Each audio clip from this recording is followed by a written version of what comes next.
Congresswoman Marjorie Taylor Greene sounding the alarm bell and predicting that her Republican Party could lose its majority in the House of Representatives. In an interview with Semaphore, MTG says, quote, "I can't see into the future, but I see Republicans losing the House if Americans are continuing to go paycheck to paycheck. They'll definitely be going into the midterms looking through the lens of their bank account." Now, the midterm elections are a little over 1 year away, but we love to talk about them now anyway because we're political people. The GOP currently holds a 219 to 213 edge over the Democrats in the House and a 53 to 45 edge in the Senate. Speaker of the House Mike Johnson does not share MTG's concerns about losing the Republican majority. Last week, he told CNBC that he's absolutely convinced we're going to grow the House majority and keep the Senate. This is just the latest addition to a growing list of criticisms levelled by MTG against her own party.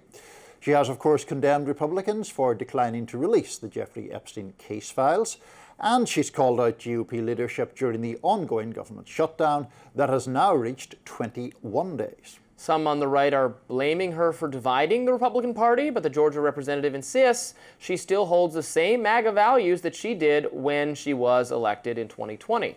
She told Semaphore, "Everyone keeps saying I've changed, and I'm saying, no, I haven't changed. I'm staying focused on America first, and I'm urging my party to get back to America first." What I like about her, I mean, there's really so many things I admire about her, and I said this to our friends on Sunrise this morning. Mm-hmm.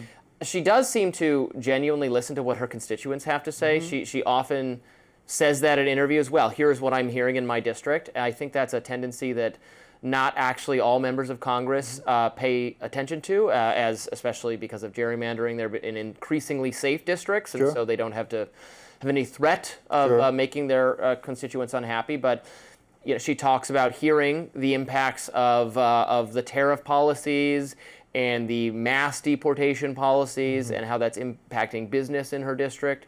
I think those are really good, a good tendency to have, to kind of do a reality check. Well, what are the people who voted for me thinking? And again, to her point, this is not an example of someone like going in some never Trump direction and deciding they're an MSNBC liberal all of a sudden, even if they're getting some positive attention from your CNNs and what have you. Is the same exact policy platform she's been supporting all along. Yeah, well, she's getting some positive attention from me, which is a very unexpected twist in the tale.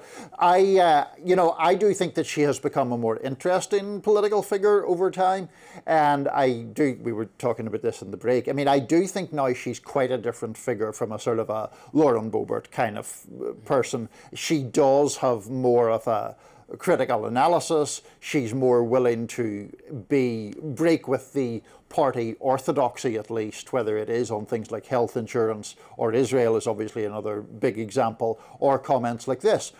So look, as we were talking earlier on about Thomas Massie, ideologically she's very different, but having people who are willing to be at least a bit heterodox, a bit outside of or off message, I think is a good thing, and so good for her. Will Republicans lose control of the House? That is the question. I think it could very much go either way. I think it's close now.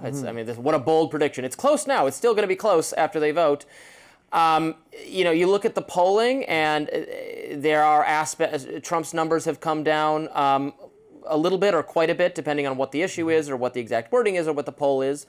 The Democratic generic ballot is not where Democrats would want it to be, where you'd be like, oh yeah, they're taking it back. Right. Democrats remain unpopular or don't have a popular figure to kind of raise their votes, is my reading of the situation. And so they're not really capitalizing on these certain areas where Trump is a bit vulnerable, or the Republican Party is a bit vulnerable because of what Trump's doing? Yeah, I think that's basically right. I think there is plenty of opposition to Trump, and we saw that most obviously in the No Kings rallies at the weekend. But a lot of the people who are protesting Trump are also pretty dissatisfied with the Democratic Party. And it's not necessarily that they're dissatisfied from the left, it's that they're dissatisfied, I think, about a perception that the party is either out of touch or failing to fight strongly. They're dissatisfied from the left, from the center, and from the right. All directions are dissatisfied, which makes it a difficult problem to solve because you can't make one of those sides happy without alienating the others.